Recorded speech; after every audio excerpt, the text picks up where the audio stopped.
अजय और विजय दोनों भाई शहर में रहते थे।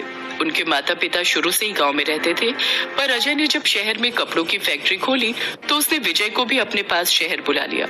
अजय की शादी को 2 साल हो चुके हैं और 15 दिन पहले ही विजय की भी शादी हुई है। अजय की पत्नी शोभा बहुत ही चंट स्वभाव की है, जबकि रेणुका बहुत ही सीधी है। रेणुका की नई नई शादी हुई है, इसलिए वो अपनी जेठानी के स्वभाव को नहीं जानती। रेणुका की सास उसकी जेठानी शोभा के स्वभाव को जानती है, पर अभी रेणुका नई नई थी, इसलिए वो उसे इस बारे में नहीं बताना चाहती थी। शोभा, मैंने तुम्हें रेणुका के लिए 2 नए तौलिए रखवाए थे, पर पूरी अलमारी छान मारी, कहीं नजर ही नहीं आ रहे। रेणुका बहू अपने मायके से लाया हुआ तौलिया ही इस्तेमाल कर रही है।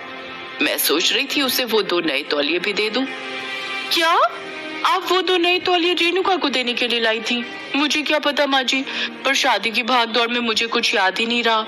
मैंने तो वो 2 नए तौलिए इस्तेमाल कर लिए, मेहमान आ गए थे तो उन्हें दे दिए। अच्छा चलो कोई बात नहीं, मैं बाजार से रेणुका को नए ले दूंगी। वैसे भी उसके लिए थोड़े घर पहनने के कपड़े दिलवाने जाना ही है।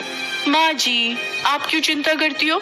मैं रेणुका के साथ बाजार चली जाऊंगी और उसे उसकी पसंद के कपड़े दिलवा लाऊंगी। आपके घुटनों में दर्द रहता है ना, आप घर पर आराम करो। सास को पता था कि शोभा झूठ बोल रही है। उसने वो तौलिए अलमारी में छुपा कर रख दिए होंगे, पर वो उस वक्त चुप हो जाती है। कुछ देर बाद रेणुका अपनी जेठानी शोभा के साथ बाजार के लिए निकलने लगती है। तभी उसकी सास उसे खर्चे के लिए पैसे देती है, पर रास्ते में बहाने से रुपए शोभा मांग लेती है। रेणुका, वो माँ जी ने तुम्हें जो पैसे दिए थे वो मुझे दे दो। ऐसा है ना, तुम्हें यहाँ के दुकानदार जानते नहीं है, मैं तो उनसे अपने हिसाब से मोल भाव कर लूंगी, पर तुम्हारे पास पैसे देखकर वो ज्यादा मांग लेंगे। अब मैं दुकानदारों के सामने तुमसे ये तो नहीं कहूंगी कि रेणुका पैसे दो। हाँ हाँ भाभी, ये लो, ये 5000 रुपए माँ जी ने दिए थे। ये तो बहुत ज्यादा है, मैं तुम्हें सस्ती शॉपिंग कराऊंगी। चलो, यहाँ पास में ही सस्ता बाजार लगता है, वहाँ चलते हैं। शोभा चालाक तो थी और रेणुका बहुत ही शरीफ। चुपचाप जैसा जैसा शोभा ने कहा, रेणुका ने वैसा ही किया और शोभा ने रेणुका को सस्ते बाजार से फर्म में मिलने वाले कपड़े दिलवा दिए। रेणुका ने बचे हुए रुपए मांगने की हिम्मत ही नहीं की और शोभा मन ही मन खूब खुश हो रही थी। आज तो मेरी लॉटरी लग गई। 2000 रुपए के कपड़े दिलवाकर 3000 रुपए मैंने अपनी जेब में डाल लिए। अब इन रुपयों से मैं अपने लिए अच्छी सी बनारसी साड़ी खरीदूंगी। आज तो मेरी लॉटरी लग गई। घर आकर रेणुका ने जब अपनी सास को कपड़े वगैरह दिखाए तो वो समझ गई कि इस बार भी शोभा ने चालाकी कर ही ली, पर सास अब उसे क्या ही कहती। शोभा की चालाकी अब रेणुका के आने के बाद और बढ़ती जा रही थी। वो रेणुका का बहुत फायदा उठाती थी। रेणुका, एक काम करो, आटा गूंथ कर रोटियां तुम सेक लो, मैं तब तक सब्जी को छौंक लगाती हूँ। शोभा बहू, इतनी गर्मी हो रही है, तुमने रेणुका को आटे गूंथ कर रोटियां सेकने के लिए खड़ा कर दिया, कुछ तो सोचा करो। माँ जी, आप तो ऐसे कह रही है जैसे मैं रेणुका पर जुल्म ढा रही हूँ। अभी मैं सब्जी बना कर आई हूँ, सारी रसोई साफ करी है, रखे हुए बर्तन मांजने हैं। अब 2-4 रोटियां रेणुका सेक भी लेगी तो कौन सा उसके हाथ घिस जाएंगे। माँ जी, कोई बात नहीं, मुझे तो रोटी बनाना अच्छा लगता है, मैंने रोटियां बना दी हैं। अच्छा हुआ भाभी ने मुझे रोटियां बनाने के लिए कह दिया। सास क्या बोलती, वो चुप हो जाती है। अब तो रेणुका शोभा के आगे बिल्कुल भी नहीं बोलती थी, इसलिए शोभा के भाव और चढ़ गए।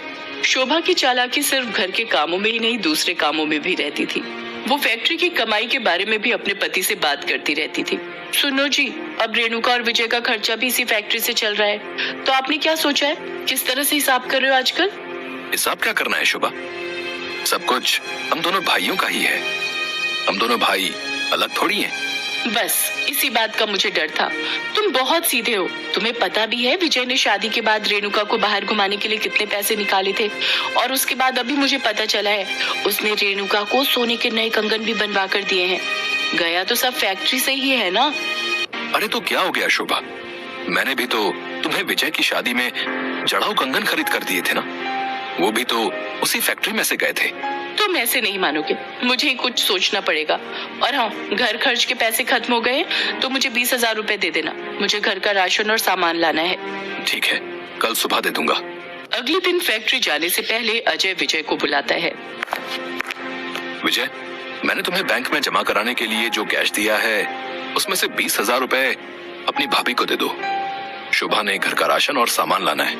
भैया, इसमें 5,000 रुपए कम है।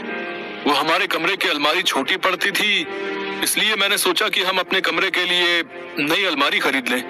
हाँ तो कोई बात नहीं, खरीद लाओ और बाकी के पैसे शुभा को दे दो। ये अच्छी बात है। मेरे कमरे की अलमारी जंग खा रही है। मैंने तो आज तक अपने कमरे की अलमारी नहीं बदली और तुम नई अलमारी लेने की बात कर रहे हो। तुम दोनों सही हो। और माँ जी, मैं देख रही हूँ कि आजकल आप रेणुका को बहुत सपोर्ट कर रही हो। नहीं बहू, ऐसी कोई बात नहीं है। रेणुका के दहेज में अलमारी नहीं आई थी और हमने भी उसे अलमारी नहीं दी। मैंने सोचा कि हम नई अलमारी ही खरीद देते हैं। इसमें इतना बुरा मानने वाली कौन सी बात है। अगर ऐसी बात है तो मैं भी अपने कमरे के लिए नई अलमारी खरीदूंगी। माँ जी, वो 2 दिन बाद मेरा जन्मदिन है ना, तो मम्मी ने मुझे अलमारी देने के लिए पहले ही बोल दिया था। मम्मी मुझे इस बार जन्मदिन पर अलमारी दे रही है। अच्छा, तो फिर एक काम करो बहू, तुम ये पैसे संभाल कर रख लो, इससे तुम अपने लिए कुछ और खरीद लेना। अब हमें तुम्हें जन्मदिन का कुछ न कुछ तो देना ही था। शोभा का मुंह जरा सा रह जाता है, क्योंकि अब अलमारी के लिए रीस करने का कोई फायदा नहीं था और जो रुपए रेणुका को मिले थे वो उसके जन्मदिन के उपहार स्वरूप थे। अब तो शोभा रेणुका की शराफत का बहुत फायदा उठाने लगी थी। वो उससे लड़ाई के बहाने ढूंढती थी। रेणुका, मैंने तुम्हें रसोई का चूल्हा और स्लैब साफ करने के लिए बोला था, पर तुमने ऐसे ही छोड़ दी। शोभा भाभी, मैं मशीन से कपड़े निकाल रही थी, इसलिए मुझे समय नहीं मिला। मैं अभी साफ कर देती हूँ। मुझे आज शादी में ना जाना होता तो मैं तुमसे एक बार भी इस काम के लिए ना कहती, पर मजाल है कि मेरे करे बिना कोई काम ठीक से हो इस घर में। शोभा बड़बड़ाती हुई कमरे में तैयार होने जा रही थी कि अचानक आंगन में फैले पानी पर उसका पैर फिसल जाता है और वो धड़ाम से गिर जाती है। आह, मेरी कमर! रेणुका और सास दौड़ती हुई शोभा के पास जाती हैं। हे भगवान, ये क्या हो गया? माँ जी, आप उधर से पकड़ो, आराम से। भाभी को बिस्तर पर ले चलते हैं। शोभा की कमर में बहुत दर्द हो रहा था और वो दर्द से चिल्ला रही थी। कुछ देर बाद अजय और विजय भी घर आ जाते हैं। शोभा की कमर का मांस फट गया था, जिस कारण वो उठ भी नहीं पा रही थी। रेणुका और उसकी सास घर का सारा काम करते हैं और शोभा की देखभाल भी पूरी तरह से की जाती है। भाभी, अब कैसा लग रहा है? मैंने अच्छे से कमर पर दवाई लगा दी है, आप आराम से सो जाओ। मैं आपके लिए खिचड़ी बना देती हूँ, फिर थोड़ी देर बाद उठकर खा लेना। रेणुका जाने लगती है, तभी शोभा ने उसका हाथ पकड़ लिया और रो पड़ी। उसको रोता हुआ देखकर उसकी सास भी आ जाती है और उसे चुप कराती है। रेणुका, तुम बहुत अच्छी हो। माँ जी, मुझे माफ कर दो, मैं आपकी अच्छी बहू नहीं बन सकी।